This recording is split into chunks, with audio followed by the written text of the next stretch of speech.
So today we're going to be focusing on a cocktail called a Monte Cassino, which was created by a New York City bartender named Damon Dyer in 2010. This cocktail is one that I haven't tasted yet. It's a first time shake, so I'm incredibly interested in it. It was a viewer recommendation and it's a play on the last word, so it's going to be equal parts cocktail. And what's cool about it is that it pays homage to Benedictine, which is another herbal liqueur, not unlike yellow Chartreuse. And in some conversations, it is put forth as a yellow Chartreuse substitute. This cocktail actually makes use of both yellow Chartreuse and Benedictine. Yellow Chartreuse being the herbal French liqueur from the Alps that is produced by Carthusian monks. And then Benedictine is actually also associated with production methods by monks, in this case the Benedictine order, which calls Monte Cassino Italy home, and hence the name. I had this whole spiel, and I also wanted to talk about the Spike Lee movie, Miracle at St. Anna, which focuses on the Italian campaign. And I believe the last battle is in the town of Monte Cassino, but I couldn't confirm it. So if anyone knows, put it in the comments below. It is my favorite day of the month. And you know what that day is? It's the day that my Bright Cellars box comes in the mail. Bright Cellars is a wine club that believes anybody can experience the joy of wine. You just go to their website and take a quick 7-question quiz. They match you up with wines from all over the world, curated to your taste and palate. You can choose from 12 different plan options and get over 100 varietals sourced from 80+ wine regions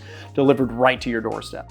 Each box comes with wine education cards for each bottle that outlines the tasting notes, suggested pairings, best serving temperatures, and origins. And you know what? Bright Cellars guarantees your satisfaction, and you'll know why. They have over 600,000 5-star reviews. If you don't like a bottle, they'll replace it. Easy as that. Although I'm pretty fanatical about cocktails, I love to have a glass of wine with dinner or after I put my kids to bed. And if I'm pairing it with foods, I like to have those wine cards, not only because I know exactly what it pairs with, but it also gives me some good dinner ideas. So we want to thank Bright Cellars for giving our viewers their first 6-bottle subscription box, usually over $150 value, for just $55. All you got to do is click the link in the description below, take the quiz, get started today. I mean, this is kind of an insane deal. Think about it. It's $10 a bottle. When I go to the coffee store to just get a latte, it's like $6.50 or $7. So it's basically the price of one coffee. It's kind of a no-brainer.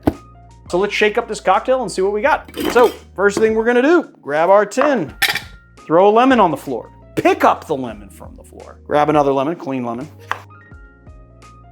Gonna give it the old juiceroo.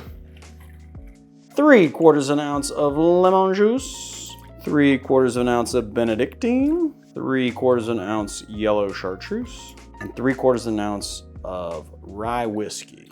And for this cocktail, I highly recommend using something that's a little higher in rye. The Sagamore is actually a blend of MGP's high rye mash bill, which is like the 95% mash bill, and then kind of blended 50-50 with the low rye, the 51% mash bill. And I thought this would be like a nice choice for this particular cocktail. If you're gonna go with one, maybe go with Old Forester, that's a little bit higher. I think that the Rittenhouse is a higher corn content, it's gonna be a little sweeter, and it might not work as well in this cocktail. It might though. Grab some ice.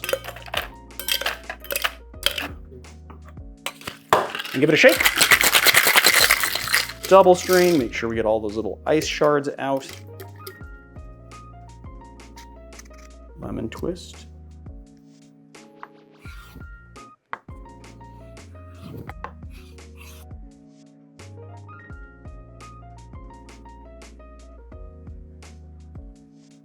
Wow, that is a really surprising balance of flavor. It's really flavorful on the front end, and then it kind of devolves to a bit of citrusiness on the back end. So you're really getting all of that lemon right on the back end. But the combination of Benedictine and yellow Chartreuse is fantastic. It is so herbal that I can't barely pick out the different flavor profiles, but I think that the Benedictine is really lending some depth and almost warm cinnamon to it, and which is really working very well with the barrel notes of the rye. At first glance, I thought this cocktail was gonna be a little bit too sweet, but it really isn't. This is a revelation, my friends. And then the lemon just kind of sneaks up right on the back end and gives it like, I don't know, this isn't like the best descriptor, but like a juicy tartness. This is really nice. I love this drink. So there it is, guys, the Monte Cassino.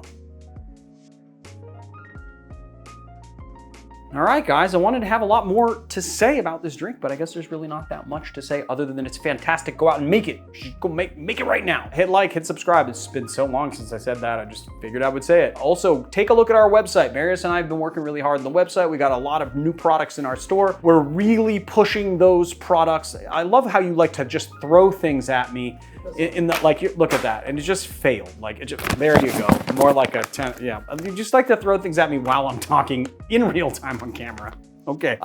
We started making a bunch of products because we're really just trying to push products in our store as a means for you guys. If you guys want to support Barfly, you can do it that way. One of those products are these small batch, custom made. I mean, I basically make these for you guys as the orders come in. And then totally local dehydrated citrus wheels. We've got lemons, limes, oranges, blood oranges, dragon fruit, and then we just added grapefruit as well. So if you guys want to buy these, it's cool. We got some brand new t-shirts in the shop. One of them commemorates my reintroduction to skateboarding. I've been skateboarding a lot recently. My kids started skateboarding. I used to skateboard back in the day, and I was like, you know what? I'm gonna start skateboarding too. I could either be one of those dads that goes to the skateboard park and like reads a book while my kids skate, or I could just skate with my kids. And I'd much rather just do the latter anyway. So we made a t-shirt. Our really good, talented friend, Chad Van Borstel, made a t-shirt for us, a shake or die t-shirt, as opposed to skate or die. You get it? You see what we did there? So go check that out. And yeah, we've got a whole bunch of new articles coming to the website almost daily. I mean, really like at least 3 times a week. We got reviews and articles. So check that out, and I'll see you guys on another time. And thanks for your support. We love you.